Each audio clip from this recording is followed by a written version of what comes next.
தளபதி விஜய் அரசியல் இருந்து துரத்துருக்கு அரசியல் கட்சி எல்லா தலைவர்களுமே சேர்ந்து கங்கணம் கட்டி சுத்திட்டு இருக்காங்க. ஆனா இதெல்லாம் பார்க்கும்போது எனக்கு வந்து ஒரு ஞாபகம் வருதுங்க. ஞாபகம் இல்ல, இந்த வாரம் இந்த போன வாரம் ஞாயிற்றுக்கிழமை வந்து சன் டிவியில் வேட்டைக்காரன் படம் போட்டாலும் அந்த படம் தாங்க ஞாபகம் வருது. அந்த படத்துல பாத்தீங்கன்னா வில்லன் வந்து தளபதி விஜய சேரிக்கு கூட்டி போறதும், இங்க டீ ஸ்டால்ல வந்து பாடுறதும், அந்த காம்ப்ளெக்ஸ் மால் இது எல்லாத்தையும் சுத்தி சுத்தி காட்டி அந்த பயத்தை ஏற்படுத்துவாரு.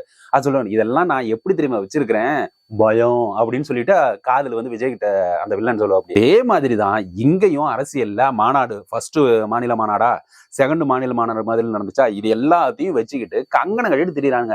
எப்படின்னா, உனக்கு பாரு நீ இப்படி பேசிட்டு இல்ல, உனைய வந்து கேஸ் போட போறேன், அப்புறம் அரசியல்ல வந்து நீ ஒரு இடம் கூட இது பண்ண முடியாது, ஜனநாயக படத்தை ரிலீஸே பண்ண முடியாது. இப்படி ஒவ்வொருத்தரும் இங்க இங்க நம்ம மாநில தேசிய கட்சி ஒண்ணு இருக்குல்ல, தேசிய கட்சியில தலைவர் இருந்துகிட்டு என்ன பேசுற நீ, வா ப்ரோ வாட் ப்ரோ அப்படின்னு சொல்லிட்டு போஸ்டர் ஒட்டி ஓட்டுறதுதான் என்னென்னமோ பண்ணி பாக்குறாங்கப்பா. ஆனா தளபதி விஜய் அந்த வேட்டைக்காரன் படத்துல சொல்லுவாங்கல்ல, எல்லா விஷயத்தையும் புள்ளி வந்து பாட்டு போட்டு வந்த உடனே அப்படியே வில்லன் பக்கத்துல போய் காதலணும், பயமுடா கண்ணா, அந்த பயத்தையே நான் ஆயுதமா எடுத்தேன். அப்படிதான் வந்து தளபதி விஜய் வந்து ஆயுதத்தை எடுத்திருக்காரு. என்ன ஆயுதம்? அரசியல்ங்கிற ஒரு ஆயுதத்தை எடுத்து நீங்க மிரட்டின ஒவ்வொரு விஷயத்துக்கும் அவர் தக்க பதிலடி கொடுத்து உங்களுக்கு முன்னாடி கெத்தா வந்து நடந்து வந்துட்டு இருக்காரு. பாத்தீங்களா ரேம்பாக்க? என்னப்பா நீங்க இதுக்கெல்லாம் அசர்றாளா நம்மாலு?